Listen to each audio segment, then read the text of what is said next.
नमस्कार दोस्तों, स्वागत है आपका मेरे YouTube चैनल भक्ति विद आस्था में।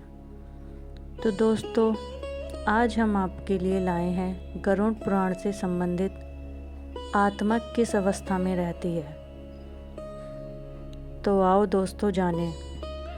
हिंदू धर्म में गरुड़ पुराण को बहुत ही महत्वपूर्ण माना जाता है। इसमें भगवान विष्णु ने अपने वाहन गरुड़ देव से वार्ता के दौरान कुछ ऐसी बातें बताई थीं जिन्हें मनुष्य के लिए जानना बहुत महत्वपूर्ण माना जाता है।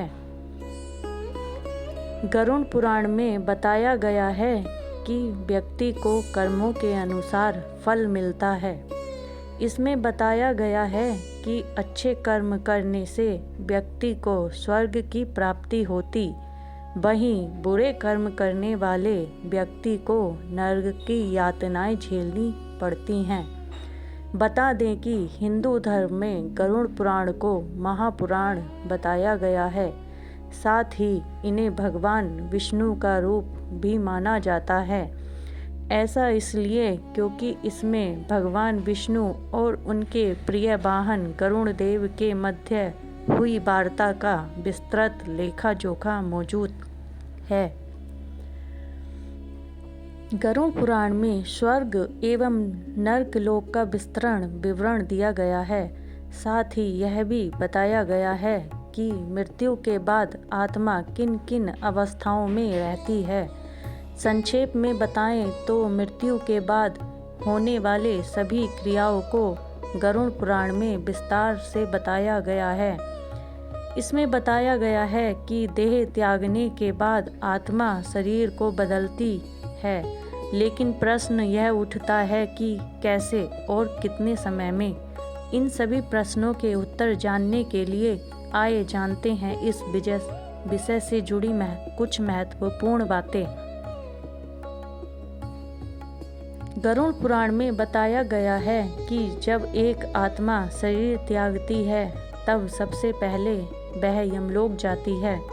वहाँ यमदूत 24 घंटे के लिए आत्मा को रखते हैं और व्यक्ति के कर्मों को दिखाया जाता है।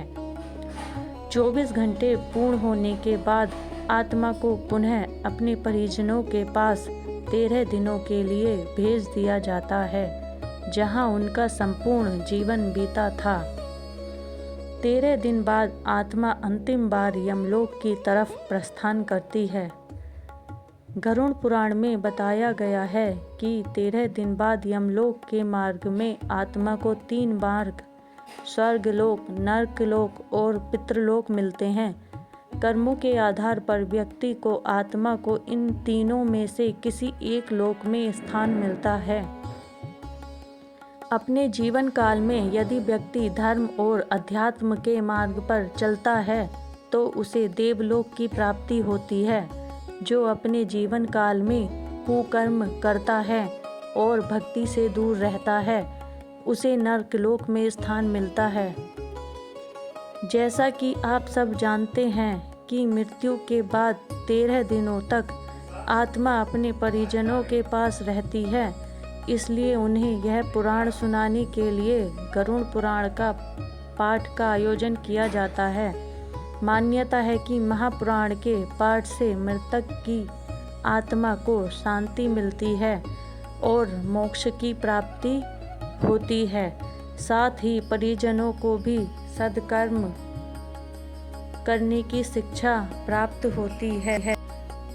इसलिए कहा जाता है कि अपने जीवन में इंसान को अध्यात्म के मार्ग पर चलना चाहिए।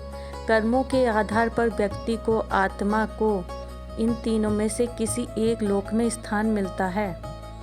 अगर व्यक्ति धर्म पर चलता है और अध्यात्म के मार्ग पर चलता है तो उसे देवलोक की प्राप्ति अवश्य ही होती है। इसलिए कभी भी अधर्म का रास्ता नहीं अपनाना चाहिए, नहीं तो नरक लोक में स्थान मिलता है। तो भक्तों, कैसी लगी आपको हमारी ये जानकारी? कमेंट करके ज़रूर बताएं और ऐसे ही जानकारी पाने के लिए हमें सब्सक्राइब करें और लाइक और शेयर ज़रूर करें। धन्यवाद।